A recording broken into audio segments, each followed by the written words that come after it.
తెలంగాణలో చలి తీవ్రత కొనసాగుతోంది. రాబోయే 5 రోజుల్లో రాష్ట్ర వ్యాప్తంగా కనిష్ట ఉష్ణోగ్రతలు నమోదు కానున్నాయి. సాధారణం కంటే 2 నుంచి 4 డిగ్రీల మేర కనిష్ట ఉష్ణోగ్రతలు తగ్గే అవకాశం ఉందని హైదరాబాద్ వాతావరణ కేంద్రం తెలిపింది. గురు, శుక్రవారాల్లో రాష్ట్ర వ్యాప్తంగా పొడి వాతావరణం నెలకొంటుందని వెల్లడించింది. రానున్న 5 రోజుల్లో రాష్ట్రంలోని పలు జిల్లాల్లో ఉదయం వేళల్లో పొగమంచు కురుస్తుందని హెచ్చరించింది. కాగా రాష్ట్ర వ్యాప్తంగా రోజురోజుకి పెరుగుతోంది. నవంబర్ తొలి 2 వారాల్లో రాష్ట్రంలో కనిష్ట ఉష్ణోగ్రతలు నమోదయ్యాయి. చాలా ప్రాంతాల్లో సింగిల్ డిజిట్ ఉష్ణోగ్రతలు నమోదవుతున్నాయి. మరీ ముఖ్యంగా ఏజెన్సీ ప్రాంతాల్లో చలి తీవ్రత విపరీతంగా పెరిగింది. ఆ తర్వాత బంగాళాఖాతంలో ఏర్పడిన అల్పపీడనం, తుఫాను తరహా వాతావరణంలో రాష్ట్రంలో చలి తీవ్రత కొంచెం తగ్గింది. ఆకాశంలో మేఘాలు ఉండడంతో పగటిపూట ఉష్ణోగ్రతలు పడిపోయినా చలి తీవ్రత మాత్రం అంతగా లేదు. కానీ వారం రోజులుగా మరోసారి రాష్ట్రంపై చలి పులిపంజా విసురుతోంది.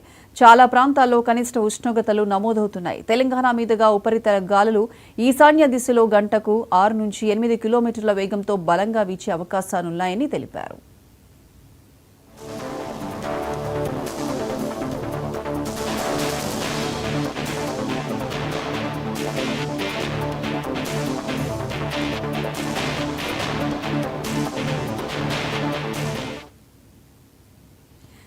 తెలంగాణలో చలి తీవ్రత కొనసాగుతూనే ఉంది. రాబోయే 5 రోజుల్లో రాష్ట్ర వ్యాప్తంగా కనిష్ట ఉష్ణోగ్రతలు నమోదయ్యే అవకాశం ఉన్నట్లుగా తెలిపారు.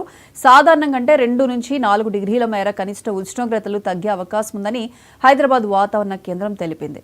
ఇక దీనికి సంబంధించి పూర్తి అప్డేట్స్ మా ప్రతినిధి చిరా రవి లైవ్ లో అందిస్తారు. రవి, ఇప్పటికే ఏదైతే తెలంగాణలో చలి తీవ్రతతోటి ప్రజలు ఇప్పటికే ఇబ్బందులు ఎదుర్కొంటున్నారు. వాతావరణ శాఖ తెలిపిన ప్రకారంగా గత 4-5 రోజులుగా ఇప్పటికే ఏదైతే చలి ఒకవైపు ఉంటుంది, ఇంకొక 4-5 రోజుల పాటు చలి తీవ్రత పెరుగుతుందని 2 నుంచి 4 డిగ్రీల సెల్సియస్ ఉష్ణోగ్రతలు ఏదైతే నమోదైతే అని చెప్పేసి వాతావరణ శాఖ తెలిపిన నేపథ్యంలో ఇప్పటికే ప్రజలు దాదాపు ఉదయం 5 గంటల నుంచే ఎవరు కూడా బయటికి రాలేని పరిస్థితి ఉన్నది. దాదాపు 9 గంటల దాకా చలి తీవ్రతతో ఉంటుంది. సాయంత్రం పూట 5 గంటల నుంచి 10 గంటల దాకా పెద్ద ఎత్తున ప్రజలు అంటే షట్టర్లు వేసుకొని అట్లాగే మాస్కులు వేసుకొని బయటకు వచ్చేటువంటి పరిస్థితి నెలకొన్నది. ప్రధానంగా ఏజెన్సీ ప్రాంతాల్లో అయితే ఇప్పటికే బయటికి వెళ్ళలేని స్థితి ఉన్నది. అత్యవసరం అయితేనే బయటికి వెళ్తున్న సందర్భం నెలకొన్నది. చలి తీవ్రతతోటి ప్రజలు గజగజ వణికిపోతున్నారు. చిన్నపిల్లలు, వృద్ధులైతే బయటికి వెళ్ళలేని పరిస్థితి అయితే ఒకవైపు నెలకొంది. దీని నుండి వాతావరణ శాఖ కూడా హెచ్చరించిన నేపథ్యంలో రాబోయే 5 రోజుల్లో కూడా ఏదైతే చలి తీవ్రత మరింత పెరిగేటువంటి అవకాశం ఉందని వాతావరణ శాఖ అధికారులు తెలపడంతో మరింత తీవ్రత పెరిగేటువంటి అంటే చలి తీవ్రత పెరిగేటువంటి అవకాశం ఉన్నది.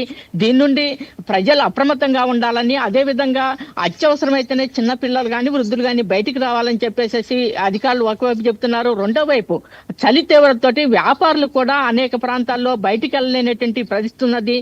ప్రజలు కూడా కొనుగోళ్లు సంబంధించినటువంటి ఏదైతే రాత్రిపూట కానీ ఉదయం పూట ఏదైతే కూరగాయలు కావచ్చు, పాలు కావచ్చు, మిగతా సంబంధించినటువంటి ఏవైతే ఉన్నాయో అవన్నీ కూడా పొద్దున్నే తీసుకురావడం అనేటువంటిది ప్రజలకి కొంత అనివార్యత అవుతుంది. దాని నుండి అత్యవసర వాటికి మాత్రమే బయటికి వెళ్ళేటువంటి పరిస్థితి అనేది. ఏదైనప్పుడు కూడా తెలంగాణలో వీస్తున్నటువంటి చలి గాలులకు సంబంధించినటువంటి ప్రజలు తీవ్ర ఇబ్బందులు ఎదుర్కొంటున్నారు. దాంతో పాటు తీవ్రతగా ఉన్నటువంటి చలికి ఇప్పటికే ప్రజలు అనేక రకాలుగా అంటే దానికి సంబంధించినటువంటి దుప్పట్లు కావచ్చు, చలి కోట్లు కావచ్చు, అట్లాగే మిగతా సంబంధించినటువంటి షట్టర్లు కావచ్చు, అన్ని కూడా వేసుకొని మాత్రమే అత్యవసరాల్లో బయటికి వెళ్ళేటువంటి పరిస్థితి నెలకొన్నది.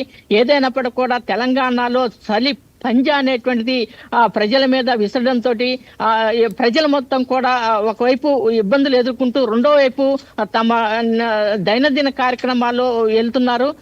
వాతావరణ శాఖ అధికారులు సూచించే ప్రకారంగా ఏదైతే ప్రజలు అప్రమత్తంగా ఉండాలని చెప్పేసి అధికారులు కోరుతున్నారు. Right Ravi, thank you.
ఇక ఏపీలోనూ చలి తీవ్రత ఎక్కువగా ఉంది. ఏజెన్సీ ప్రాంతాల్లో పొగమంచు ఉక్కిరిబిక్కిరి చేస్తోంది. మరో వారం రోజుల పాటు ఇదే పరిస్థితి కొనసాగుతుందని వాతావరణ శాఖ హెచ్చరించింది. ఇక దీనిపై మరింత సమాచారం మా రీజనల్ కోఆర్డినేటర్ కిరణ్ అందిస్తారు. కిరణ్.